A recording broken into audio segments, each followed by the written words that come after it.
जिस परिवार के जो ख़ानदान कभी थाने नहीं गया, आज वो भूमाफिया है, आज वो भैंस चोर है, आज वो बकरी चोर है, आज वो पेड़ चोर है, आज वो मिट्टी चोर है, आज वो 16,600 रुपये गले से चुराने का मुलजिम है, वो शराब की बोतल चुराने का मुलजिम है, वो फर्जी जन्म प्रमाण पत्र बनाने का मुलजिम है, वो पैन कार्ड 2 होने का मुलजिम है, वो 2 पासपोर्ट होने का मुलजिम है। इन जैसे न जाने कितने आए और कितने चले गए। आज़म खां कल भी वहीं थे, आज भी वहीं हैं और मालिक ने चाहा कल भी वहीं रहे।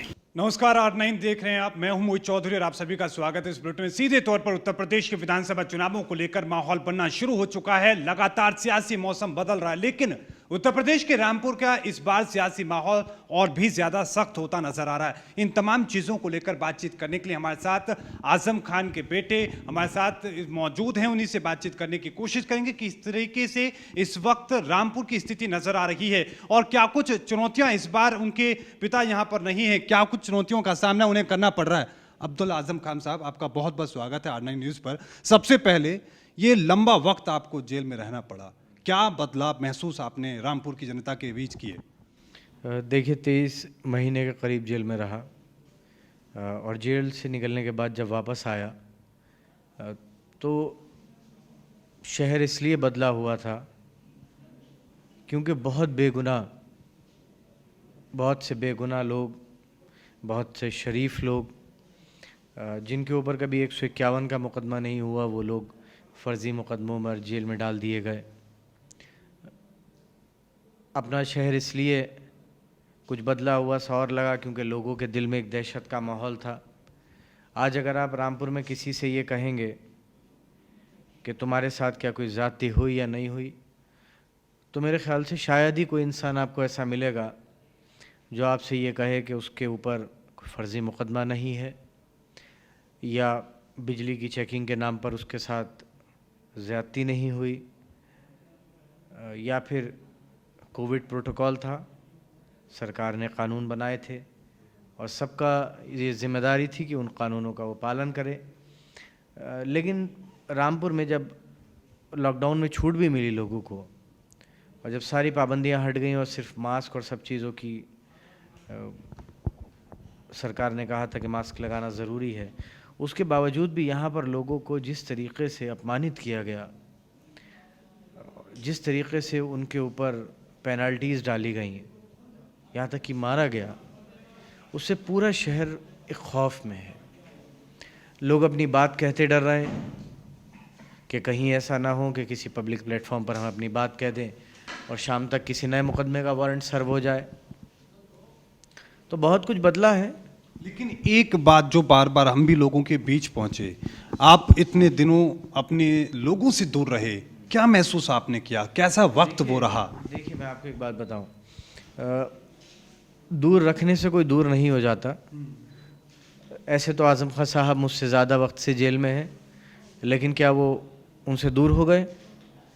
आप बाहर से आ रहे हैं, आपने लोगों का जज्बा देखा होगा, लोगों का जोश देखा होगा, उनका जुनून देखा होगा। जहाँ तक नाम है, मैंने कई बार इस बात को दोहराया है कि आज़म खान किसी एक इंसान का नाम नहीं है। आज़म खान नाम है एक तहरीक का, जो 40-45 साल पहले इस शहर से शुरू हुई थी और आज भी जारी है। और जेल या जेल की अंधेरी कोठरी उस तहरीक को यहाँ के लोगों के दिल से दूर नहीं कर सकती।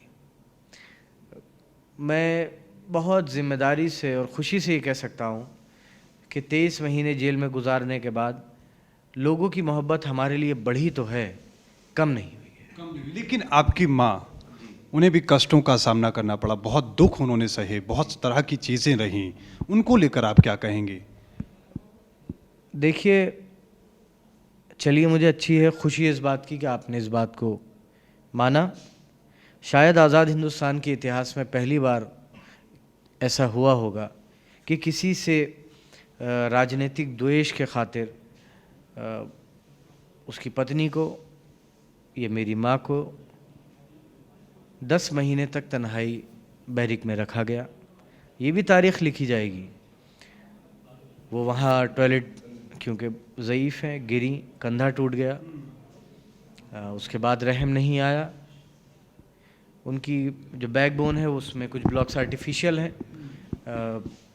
उनकी सर्जरी हो चुकी है, लेकिन नहीं आया तरस। अब नहीं आया तो नहीं आया, कोई क्या कर सकता है भाई। पुलिस है, प्रशासन है, सरकार है, हम जैसे कमज़ोर लोग जहाँ तक लड़ सकते हैं लड़ रहे हैं। अभी तक लड़ रहे हैं, मालिक ने चाहा आगे भी लड़ेंगे। लेकिन आपका खुद का अनुभव कैसा रहा? आप खुद परिवार से दूर रहे, तमाम तरह की चीज़ें रही। मैं अपना अनुभव क्या बताऊं आपको। उसमें एक तन्हाई सेल में रहने वाला एक इंसान जो 8x8 की एक कोठरी में बंद हो और उसी में 2 फीट का टॉयलेट हो, पूरी दुनिया से उसे काट दिया जाए और उसे वक्त का अंदाज़ा भी जेल के घंटे से होता हो, उसके जज्बात करीबन 23 महीने में खुशी और गम के ख़त्म ही हो गए। लेकिन न जेल जाने पर और न जेल से बाहर निकलने पर मेरा कोई इख्तियार नहीं था। मेरे ख्याल से इस सवाल का जवाब वो लोग बेहतर दे पाएंगे जो वो दिन लेकर आए।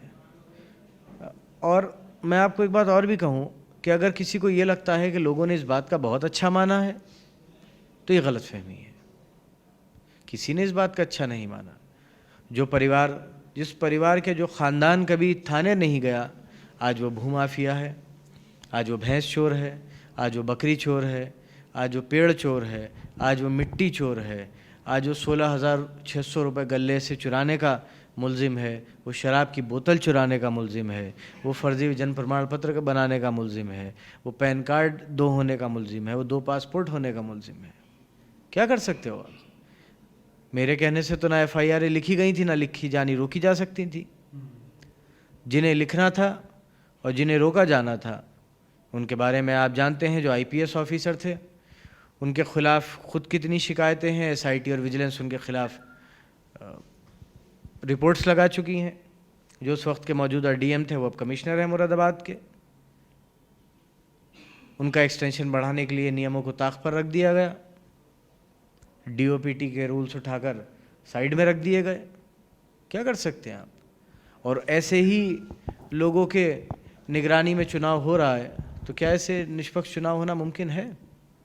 नहीं, ये आपकी बड़ी बात है। लेकिन एक बात जो लोगों के बीच हमने देखी, आज़म खान साहब नहीं, और मेरे ख्याल से पहला विधानसभा चुनाव ऐसा है जब उनकी गैर मौजूदगी में हो रहा है, ज़मानत के लिए अर्जी दायर की गई है, उसको लेकर क्या अपडेट है और क्या वो यहाँ लोगों के बीच? कह रहा हूँ कि आप भी दुआ करिए कि वो दिन ना आए कि हमें उनके बगैर चुनाव लड़ना पड़े। वो हमारे बीच होंगे तो हमारी ताकत 10 गुना ज़्यादा होगी, लोगों का जोश 10 गुना ज़्यादा होगा। और हम इस बात को भी क्यों मान लें कि वो विधानसभा चुनाव से पहले हमारे बीच नहीं होंगे? हम तो ये बात मानेंगे कि वो विधानसभा चुनाव तक हमारे बीच होंगे। पूरी उम्मीद है मुझे न्यायालय से कि वो इंसाफ देगी। अब मैं विरोधियों की बातों पर आना चाहता हूँ। विरोधी ये कह रहे हैं कि आप तमाम तरह की बातें कहकर इमोशनली लोगों को जोड़ रहे हैं, आप उसका सियासी फ़ायदा उठा रहे हैं। ये जिन साहब ने भी कहा होगा, पहली बात तो मैं ऐसे लोगों का जवाब देना ज़रूरी नहीं समझता। और मुझे ये बात कि मैं कोई ऐसी बात करके किसी को इमोशनली जोड़ूं,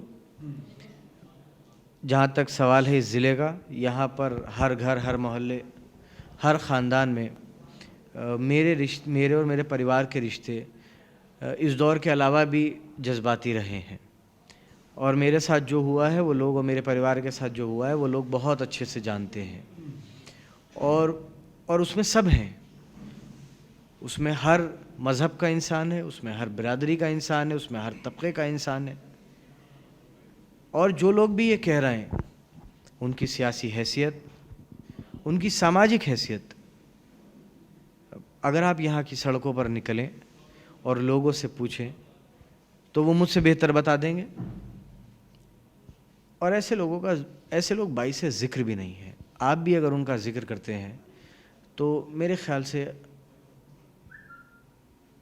ये आपकी चैनल या की प्रतिष्ठा के लिए भी बेहतर नहीं है, क्योंकि ये वो लोग हैं जो किसी के घर चले जाएं तो इंसान उतना ही दरवाज़ा खोलता है जितने में उसके घर की किसी महिला पर इनकी नज़र ना पड़ जाए।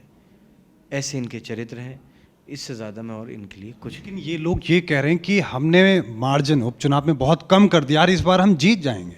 देखिए, मार्जिन किसी पार्टी ने नहीं, प्रशासन ने कम किया था। और हम तो लिखते रहे, चुनाव आयोग को बहुत बार लिखा कि इन अधिकारियों के रहते चुनाव मुमकिन नहीं है। सुबह 8:30 बजे सारे पोलिंग एजेंट्स गिरफ्तार कर लिए गए, लोगों को मारा गया, नेता प्रतिपक्ष से लेकर हर किसी ने, मतलब कोई ताकत ऐसी नहीं थी। बूथ कैप्चर हो गए, बूथ कैप्चर कर लिए गए, एजेंट्स उठा लिए गए, लोगों को मारा गया, पोलिंग बूथ पर पोलिंग नहीं होने दी। और क्योंकि बाई इलेक्शन था और सरकार थी भारतीय जनता पार्टी की, और ऐसे ही अधिकारी भेजे गए थे जो ज़्यादती में कोई कसर न छोड़ें। लेकिन सोचिए, जब सरकार में और बेइंतहा ज़्यादती, मतलब अगर कोई लाइन लगा खड़ा है वोट का तो पुलिस ने उस पर लाठी बजाया कि खड़ा कैसे है। उन हालातों में भी ये चुनाव नहीं हरा सके। और कौन कितने वोट से जीतेगा, कौन कितने वोट से हारेगा, ये भी कहना बहुत मुश्किल है। 10 मार्च का इंतज़ार करना चाहिए। हाँ, इतना ज़रूर कहूँगा, इन जैसे न जाने कितने आए और कितने चले गए। आज़म खां कल भी वहीं थे, आज भी वहीं हैं, और मालिक ने चाहा कल भी वहीं रहेंगे। लेकिन एक बात ये कही जा रही है कि अभी भी कार्रवाई का सिलसिला जारी है। आपके जो समर्थक हैं, जो चाहने वाले हैं, उनके खिलाफ कार्रवाई हुई। कल भी एक को गिरफ्तार किया गया है, कुछ लोगों के चालान काटे गए।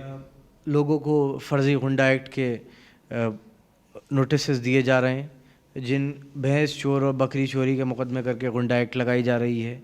ज़िला बदर करने की कार्रवाई की जा रही है। मुकदमा किया कि कोविड प्रोटोकॉल का उल्लंघन हुआ। सुप्रीम कोर्ट का और हाई कोर्ट का ये जजमेंट आया है कि 7 साल से कम की अगर कोई धारा है तो आप उसमें गिरफ्तार न करें। बल्कि एक मेरा बहुत अजीज़ है, उसकी पत्नी ज़िला पंचायत की चेयरमैन की प्रत्याशी भी थी, रऊफ़ पहलवान, उसको कोविड के मुकदमों में गिरफ्तार किया और बाद में उसके ऊपर छुरी लगा दी कि ये छुरी इसके पास से रिकवर हुई और ये पुलिस पे इसने हमला किया था। अगर कोई मुकदमे करने पर आ जाए तो अच्छा क्या कर सकते हैं हम। लेकिन मेरे ख़्याल से अधिकारियों को भी थोड़ी इस बात की एहतियात रखनी चाहिए, क्योंकि वह अच्छे परिवारों से आते हैं, मेहनत करके आते हैं, और ख़ासकर नौजवान अधिकारी जिनके सामने बहुत बड़ा करियर है, उन्हें बहुत आगे तक जाना है। वो कम से कम ऐसे लोगों के कहने पर ना चलें जो जिस समाज में रहते हैं उस समाज में भी लोग उन्हें अच्छी नज़र से नहीं देखते। ऐसे लोगों के साथ रहने से और ऐसे लोगों की बातें सुनने से उनकी भी पहचान ज़िले में अच्छी नहीं बनेगी। लेकिन एक बात, अब मैं रामपुर से बाहर निकलता हूं, जो बाहर की जनता है उनके अंदर एक कसक है कि अखिलेश यादव या मुलायम सिंह यादव का वो समर्थन आपको नहीं मिला जो मिलना चाहिए था। देखिए, अखिलेश जी ने तो मुकदमे किए नहीं,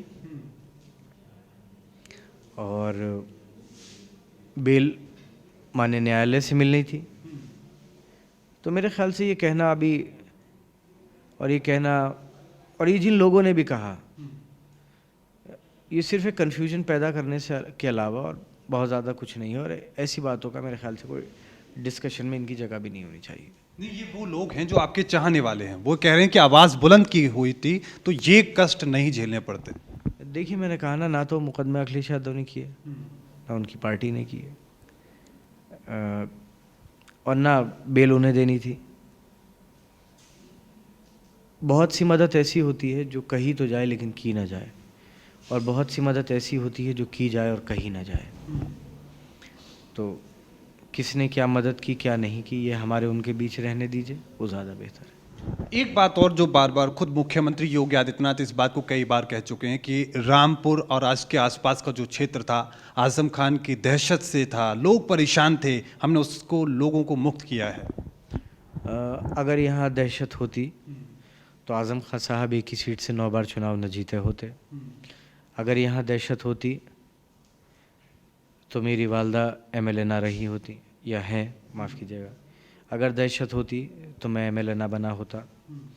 अगर दहशत होती तो 2017 में जब एक लैंडस्लाइड विक्ट्री बीजेपी को मिली, तब भी रामपुर में 4 में से 3 सीटें समाजवादी पार्टी जीती।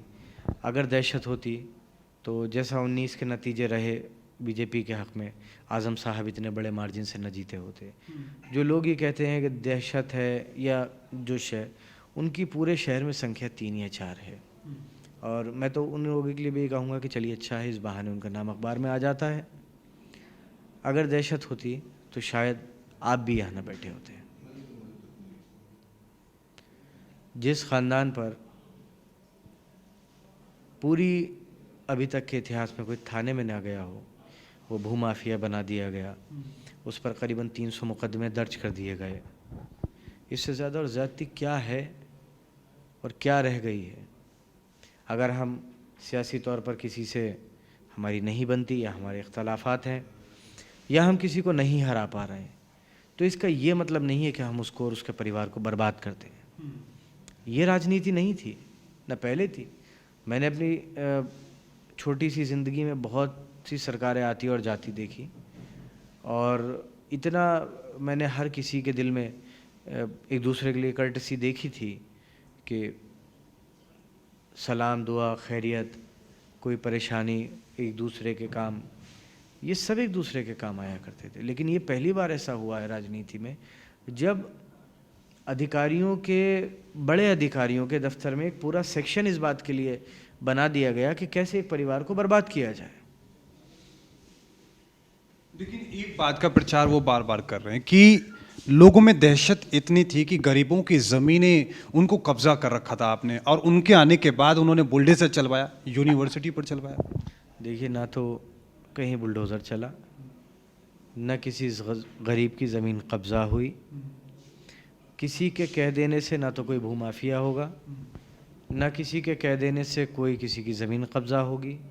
न्यायालय भी मौजूद है, अभी तक इंसाफ मिला है, उम्मीद है आगे भी मिलेगा, क्योंकि ये सारे मामलात अदालत में हैं। जिस दिन फ़ैसला आएगा, इन तमाम मामलात की असलियत आपको भी पता चल जाएगी। और मैंने कहा ना, जो लोग ये कह रहे हैं उनकी तादाद सिर्फ 3 या 4 लोग हैं, इतनी है। और अच्छा है, इस बहाने उनका नाम वो 22 से मतलब कहीं ना कहीं तो जिक्र में आ ही जाते हैं। अच्छा है। एक बात ये जो पश्चिमी उत्तर प्रदेश में खासतौर पर चर्चा में है कि असुद्दीन ओवैसी यहाँ पर एक्टिव हैं, और आपका उनको साथ मिला होता या उनको आपका साथ मिला होता तो आप पूरे पश्चिमी उत्तर प्रदेश में खासतौर पर बीजेपी को ज़्यादा बेहतर तरीके से झटका दे पाते। इस तरह की बातें कही जा रही हैं, तो आपको क्या लग रहा है कि असुद्दीन ओवैसी की यहाँ पर भूमिका कैसी है? मुरादाबाद आए थे और उन्होंने एक जलसे में कहा कि आज़म साहब उनके वालिद के दोस्तों में से हैं। मैं जेल से निकल रहा था तब आज़म साहब ने मुझसे कहा था कि मेरी तरफ से यही पैगाम देना कि अगर वो मेरा इतना एहतराम करते हैं तो ऐसा कुछ ना करें जिससे एक बड़ी लड़ाई कमज़ोर हो। और जहाँ तक पश्चिमी यूपी की बात है, ये बात सुनने में आई कि 100 सीटों पर लड़ेंगे। मैं इतना कहूँगा कि हाँ, 100 सीटों पर लड़कर सरकार बन तो नहीं सकती, लेकिन हाँ, किसी की सरकार बनते बनते रोकी ज़रूर जा सकती है। और जिस पार्टी का अपने स्टेट में, जिस स्टेट को बिलोंग करती हो, तेलंगाना, जिसकी अपने राज्य में 7 सीटें हों, वो उत्तर प्रदेश में 100 सीटें किस हिसाब से जीतेगी, ये मेरे ख्याल से लोगों को बताना चाहिए। और लोगों को ये भी बताना चाहिए कि बिहार में चुनाव लड़के उनकी पार्टी ने क्या किया। उनकी पार्टी ने बीजेपी की मदद करी या उनकी पार्टी ने बीजेपी का साथ दिया। ये भी बताना चाहिए कि कितनी सीटों पर उनकी पार्टी लड़ी, कितनों पर जीती और कितने पर बीजेपी को जितवाया। तो ऐसी चीज़ों से बचना चाहिए जिससे एक बड़ी लड़ाई कमज़ोर हो। मैं उन सभी भी यही कहूँगा कि वो सर कुछ भी ऐसा ना कहें, क्योंकि देखिए, हम एक ऐसा मुल्क हैं, हम एक ऐसा देश है जहाँ हर 50 किलोमीटर पर ज़बान और कल्चर बदलता है। और यही हमारी खूबसूरती है कि हमारे यहाँ इतनी तरीक़े के लोग, इतनी तरीक़े के कल्चर्स, उनके मज़हब, उनके तौर तरीक़े, उनके रस्म व रिवाज, और सब एक गुलदस्ते की तरह रहते हैं। मेरे ख़्याल से समाज में मोहब्बत की जगह होनी चाहिए, नफ़रत की नहीं।